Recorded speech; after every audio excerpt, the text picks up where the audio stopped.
മൂർക്കം പാമ്പിനെ വേറൊന്നും തിന്നാൻ കിട്ടാണ്ടായപ്പോൾ ഒരു ചേരേനെ കിട്ടി. അപ്പോൾ അങ്ങനെ ചേരേനെ തിന്നുകൊണ്ടിരിക്കുകയായിരുന്നു. സംഭവം നമ്മുടെ തൃശ്ശൂർ അയ്യന്തോള് കളക്ട്രേറ്റിൻ്റെ പുറകിൽ ക്വാർട്ടേഴ്സിൻ്റെ മതിലിൻ്റെ മുകളിലായിരുന്നു സംഭവം കേട്ടോ.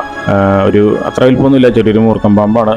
സംഭവം ഒരു ചേരേനെ എങ്ങനെയൊക്കെ ഒപ്പിച്ചു.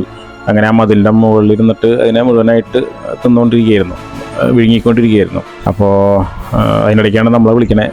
നമ്മളവിടെ സ്ഥലത്ത് എത്തിയില്ല. കറക്റ്റ് ആ മതിലിൻ്റെ അടുത്തെത്തി ബൈക്ക് സ്റ്റാൻഡ് ഇട്ട് ഇറങ്ങുമ്പോഴേക്കും പാമ്പ് താഴേക്ക് ചാടി ആ ഒരു മതിലിൻ്റെ താഴെയുള്ള പൊത്തിൻ്റെ ഉള്ളിലേക്ക് കയറാൻ ശ്രമിച്ചു.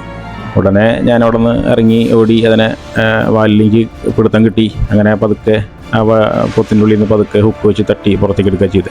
സംഭവം ഞാൻ കഴിഞ്ഞ ദിവസം കൂടെ പറഞ്ഞുള്ളൂ, പാമ്പുകളിലെ റിഗർജിറ്റേഷൻ എന്ന് പറയുന്നൊരു സംഭവത്തെക്കുറിച്ച്.